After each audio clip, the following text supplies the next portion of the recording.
পড়াশোনা যা করার বিয়ের আগে করে ফেলেন। কারণ বিয়ের পরে স্টুডেন্ট লাইফে আপনি যেমন করে পড়াশোনা করছেন, এভাবে পড়াশোনা করার সৌভাগ্য নাও হতে পারে। তখন ব্যস্ততা আসবে, দায়িত্ব বাড়বে, নিজেকে টেনশন থাকবে, একটা চাপ থাকবে, অলওয়েজ একটা মানসিক চাপ থাকবে। পড়াশোনার জন্য একটা সুস্থ এবং দুশ্চিন্তামুক্ত মাথা দরকার, যেটা আপনাদের এখন আছে। ইসলামের বেসিক সব পড়াশোনা, আকীদা, হাদিস, সিরাত, তারপর ইসলামের ইতিহাস, কোরআন, তাফসীর, এগুলো এখনই পড়ে ফেলেন। বিয়ের পরে আপনি এত বেশি সময় হয়তো দিতে পারবেন না যতটা এখন পারবেন, এটা প্রথম কথা। দ্বিতীয় কথা হচ্ছে প্রস্তুতির জন্যে রিজিকের কোনো একটা সোর্স তালাশ করতে হবে, হোক সেটা কৃষিকাজ, হোক সেটা ব্যবসা, বা সরকারি কোনো চাকরি, বা বেসরকারি কোনো জব, যেটাই হোক না কেন হালাল কোনো রিজিকের সোর্স তালাশ করবেন, তারপর বিয়েতে যান। যদিও বা বিয়ে করার পরে আল্লাহ পাক রিজিক দিবেন, এটা আল্লাহর প্রতিশ্রুতি, কিন্তু কিন্তু রিজিকের একটা সোর্স না থেকে যদি বিয়ে করতে যান, তখন আপনি আপনার গায়রতটা হারিয়ে ফেলতে পারেন। গায়রত কি জিনিস? পুরুষত্ব, ব্যক্তিত্ব।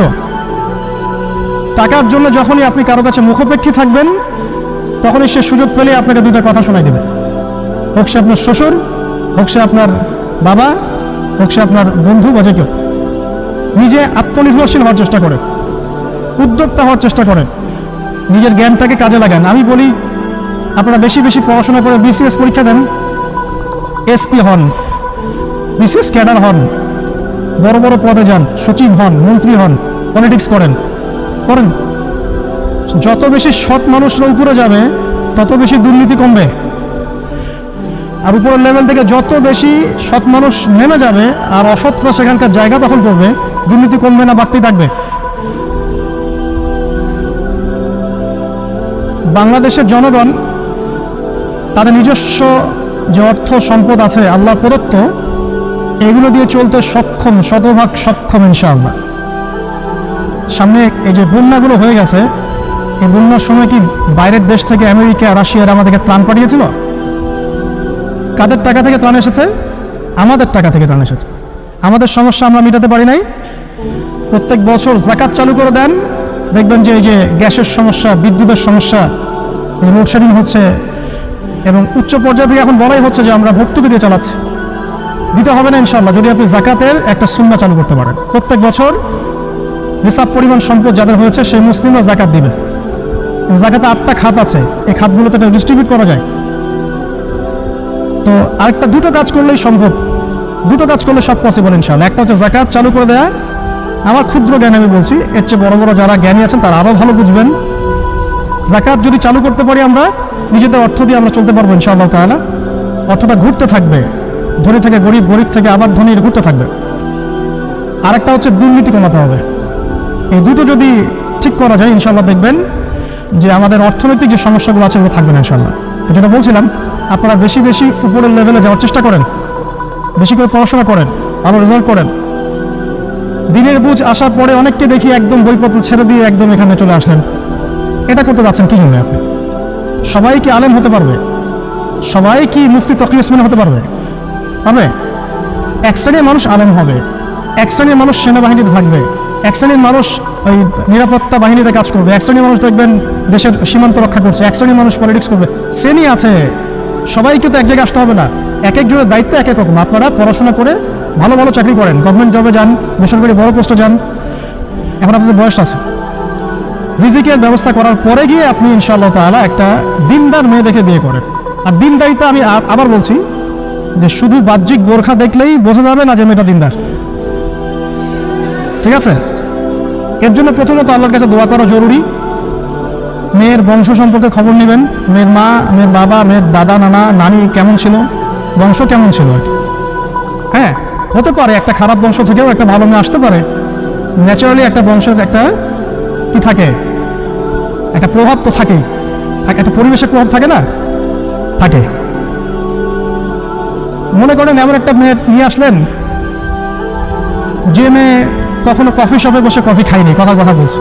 ফ্যামিলিগতভাবে তারা কখনো কফি শপে বসে খায় নাই, ফ্রাইড রাইস, চিকেন ফ্রাই কি, থাই স্যুপ কি, এরা জানে না।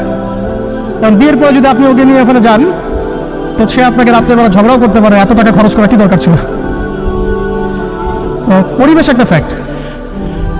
তো আপনি মেয়ের বংশ দেখবেন, আর এই যে বাহ্যিক সৌন্দর্য দেখবেন না তা না, সৌন্দর্য দেখবেন কারণ আপনি যে মানুষটার সাথে সারা জীবন থাকবেন সে যদি সুন্দর হয় এতে আপনার মনের মধ্যে একটা প্রফুল্লতা কাজ করবে এবং অন্য নারীর প্রতি আপনার আসক্তি কমে যাবে। কিন্তু সৌন্দর্যটা মূল উপাদান নয়, তার দিনদারিতা মূল উপাদান। যদি দিনদারিতা থাকে, আকীদা ঠিক থাকে, আমল ভালো, মাশাআল্লাহ, ফরজ ওয়াজিব মেনে চলে, খাস পর্দা করে, আপনি বাকি বিষয়গুলোকে গৌণ রেখে এটাকে মুখ্য রাখেন। এগুলো মূল প্রস্তুতি। আরেকটা প্রস্তুতি বললে অনেক বলা যায়। একটা বলছি যে আপনি নিজে পবিত্র থাকার চেষ্টা করেন, আল্লাহ পাক আপনাকে পবিত্র স্ত্রী দিবেন ইনশাআল্লাহ। আপনি যদি অপবিত্র হয়ে যান, মনে রাখবেন আল্লাহ পাক কিন্তু আহকামুল হাকিমিন, বিচারক, আল্লাহ পাক সেরা বিচারক। আপনি পবিত্র থাকেন, নিজের নফসকে পবিত্র রাখেন, পর্নোগ্রাফি থেকে দূরে থাকেন, প্রেম করেন না, হারাম অ্যাফেয়ার্সে যায়েন না, এই যে বন্ধু ট্রেডিশনে যায়েন না, দিন পালন করেন, পড়াশোনা করেন, চাকরির তালাশ করেন, পরিবার দেখেন, রেসপন্সিবিলিটি নিয়ে শেখেন, আল্লাহ পাক দেখবেন আপনাকে পবিত্র স্ত্রী দিবেন ইনশাআল্লাহ। আর যদি একটা মনের মতো মেয়ে কখনো পেয়ে যান জীবনে, তখন ডানে বামে আর তাকাতে যাবেন না সারা জীবন। একটা মনের মতো যদি মেয়ে পেয়ে যান সারা জীবন, আপনার মনের মতো সব দিক থেকে, তাহলে ডানে বামে আর দেখতে যাবেন না, জীবনটা ছোট একে নিয়ে কাটিয়ে দিবেন ইনশাআল্লাহ। অনেক বিষয় আছে ইসলামে ঠিকই, কিন্তু এগুলো রেসপন্সিবিলিটি পালন করা খুব ডিফিকাল্ট। ঠিক আছে, আল্লাহ পাক আমাদেরকে বোঝার তৌফিক দান করুন, আমিন। যুবকদের বিয়ের সঠিক বয়স কত? আবার বিয়ের প্রশ্ন। ম্যাচুরিটি হয়ে গেলে বিয়ে করবে। ম্যাচুরিটি অনেকের 30 বছরেও হয় না। হ্যাঁ, এখনকার যুগের পোলা পাইন 25 বছরেও হয় না। 25 বছরের যুবক দেখেন টিকটক নিয়ে ঘুরে বেড়াচ্ছে। ওর কোনো ম্যাচুরিটি আছে? জগৎ, দেশ, বিশ্ব, রাজনীতি, অর্থনীতি, কোনো ম্যাচুরিটি আছে? পরিবার, কিছুই না। ওর কাছে জীবনটা একটা মজা, ফান। অথচ ওর মতো বয়সে তারেক বিন জিয়াদ, মোহাম্মদ বিন কাসিম, তারা বড় বড় জায়গা জয় করেছে। হ্যাঁ, আমাদের এখন যে পলিটিশিয়ানরা আছেন তাদের অনেকেই 25 বছর বয়সে অনেক বড় বড় জায়গায় গিয়েছে। তাদের হিস্ট্রি পড়ে দেখেন, জীবনী পড়ে দেখেন। এখনকার জেনারেশন 25 বছর বয়সে কী করে দেখেন? গার্লফ্রেন্ড, টিকটক, ইউটিউব, ফেসবুকিং, এই যে হয়তো কিছু গেমস, স্পোর্টস, হ্যাঁ, অথবা এই যে মিউজিক্যাল ইনস্ট্রুমেন্ট, এগুলোই তো। আপনি দেখেন রিয়েল, আমরা যেটা কথা বলি যুবকরা আগামীর ভবিষ্যৎ, আসলে দেখেন না কি ভবিষ্যৎ আমরা জন্ম দিচ্ছি। দেখেন একটু কোন প্রজন্ম জন্ম দিচ্ছে। আমাদের যে বাপ দাদারা যাদের হাতে দেশটা স্বাধীন হয়েছে, এই প্রজন্মটা কি সেই প্রজন্ম এই যে এখন যেটা আছে? এরা পারবে এটা করতে? তো আমাদের ম্যাচুরিটির কথা বলছি। আপনাদের ম্যাচুরিটি হয়ে গেলে তারপর বিয়েতে যান, তার আগে রিজিকের সোর্সে আসেন, পড়াশোনা শেষ করে ফেলেন।